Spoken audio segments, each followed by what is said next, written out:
Agito Geral. Agito Geral. Entrevista.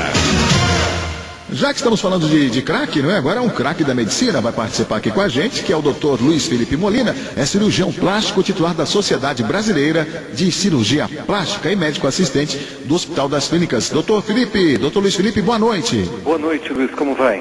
Tudo bem, muito bom. Aproveitando, antes da gente começar a nossa pauta médica aqui, gostaria da sua opinião sobre o Rei Pelé, já que hoje no programa a gente está falando sobre isso também, dos 70 anos do Pelé, doutor. Você já disse, é o rei.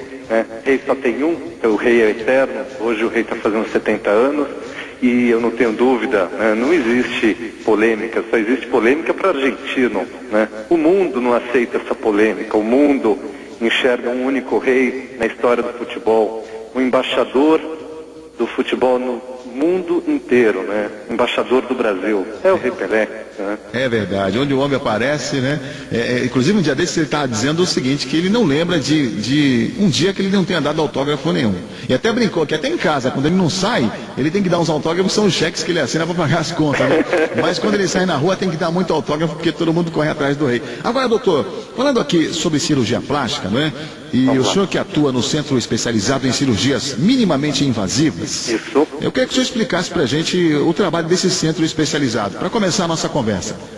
Então, o Centro de Cirurgias Minimamente Invasivas é dedicado a realizar os procedimentos hoje de cirurgia plástica de maneira bastante segura, uma vez que é equipado com o que tem de melhor dos equipamentos médicos, modernos, atuais, e com muita segurança, Então o objetivo desse centro é você, através de um conceito de segurança, de modernidade, de atualização, você proporcionar cirurgias seguras, com menores complicações, menores taxas de infecções, uma vez que você tem usualmente pacientes que ficam menos tempo internados, Então aquele famoso problema de infecção hospitalar é uma coisa bastante rara, eu diria que extremamente rara, Então é um hospital que é dedicado a esse tipo de procedimento. Então com isso a gente tem uma segurança bastante grande para realizar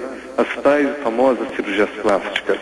Agora falando sobre cirurgias plásticas na mama, Sim. A gente sabe que a gente vive aqueles tempos, das pessoas se olharem no espelho, aquele culto à beleza, as mulheres querem ficar mais bonitas, isso é perfeitamente compreensível, Claro. Mas acaba acontecendo uma situação que é preocupante, Mulheres, por exemplo, que fazem cirurgia no seio, implante de silicone, ou então aquelas que fazem redução de mama, Eu queria saber como é que fica, doutor, o processo de amamentação com a mulher que faz a cirurgia. Elas estão conscientes de que devem continuar amamentando? Como é que funciona esse tipo de coisa, doutor? Muito bem.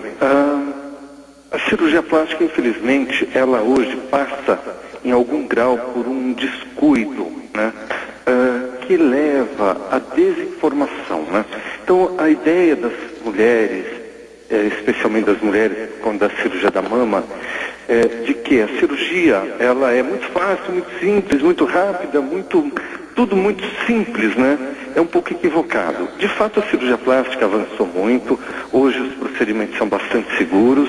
Os procedimentos têm previsibilidade quanto aos resultados, mas continuam sendo um procedimento médico, um procedimento cirúrgico que envolvem alguns riscos, Nesse afã, nessa coisa, de você querer fazer tudo muito fácil, muito rapidamente, decidir hoje, quero operar daqui a 2, 3 dias, às vezes as pessoas negligenciam, não vão atrás de uma informação mais profunda.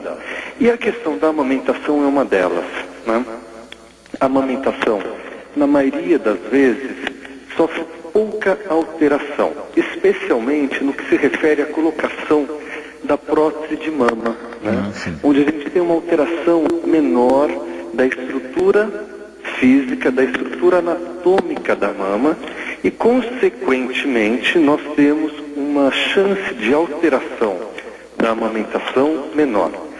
Já nas cirurgias de redução mamária, especialmente as que a gente reduz muito as mamas, nós corremos um risco maior, e quanto maior é a redução da mama, maior é a chance de nós termos alteração da amamentação. E a amamentação não é o tema da conversa, mas como nós todos sabemos, é extremamente importante, né? A criança amamentada, ela tem menores chances de ter uma infecção, menores problemas de saúde. Então a amamentação é muito importante. Então não pode ser deixado de lado quando vai se planejar uma cirurgia plástica. Só mais uma pergunta com relação a esse tema. Mulheres com planejamento familiar, de repente devem esperar a gravidez e a amamentação antes de fazer uma plástica, doutor, ou tanto faz? Não, eu acho que sim. Eu acho que isso deve ser discutido tanto com o marido, tanto com o médico, né? Porque o médico vai poder dizer, olha, você tem uma chance maior de alterar a amamentação ou não. E baseado nessa informação, a mulher conversa com o marido e toma uma decisão. E aí toma uma decisão bem pensada, uma decisão sensata, o que certamente vai ser benéfico para o casal, para a família. Na cirurgia plástica de mama, os resultados são permanentes, doutor?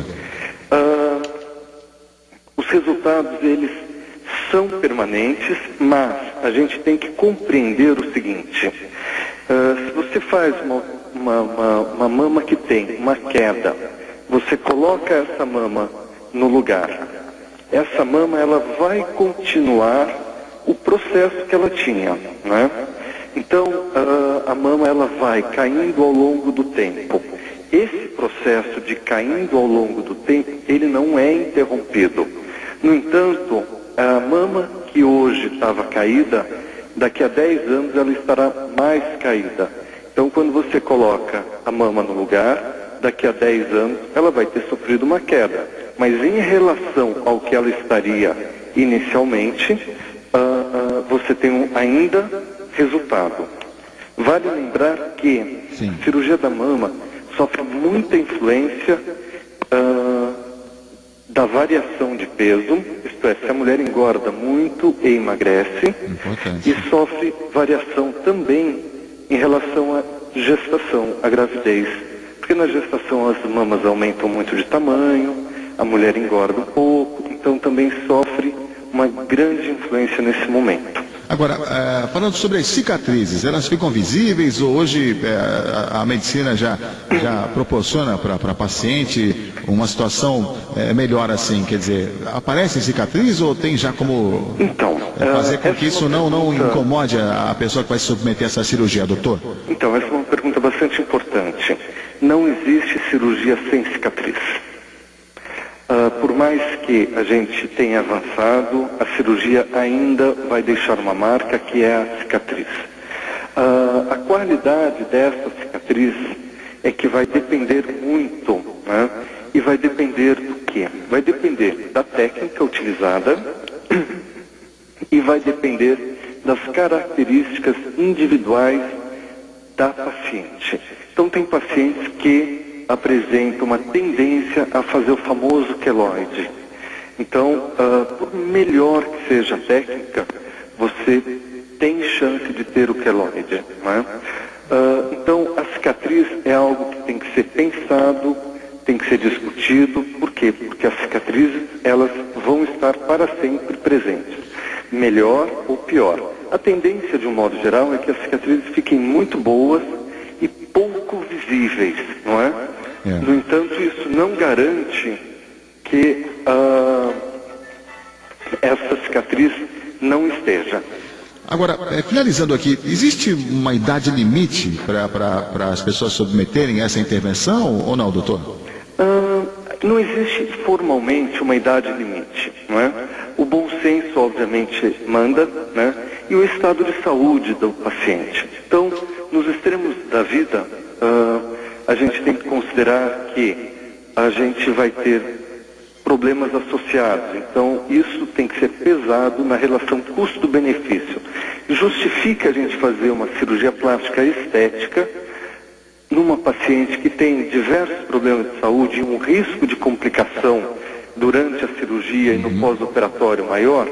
Isso tem que ser pesado com muita cautela. Já pacientes muito novas, elas devem aguardar o completo desenvolvimento mamário, né? Uma vez que você tiver o completo desenvolvimento mamário, aí você pode realizar uma cirurgia. Doutor, muito obrigado pelos seus esclarecimentos, pela entrevista. Um grande abraço, uma ótima noite de sábado. Muito obrigado. Boa noite. Nós conversamos com o Dr. Luiz Felipe Molina, cirurgião plástico titular da Sociedade Brasileira de Cirurgia Plástica e médico assistente do Hospital das Clínicas em São Paulo. Faltam 4 minutos para as 9.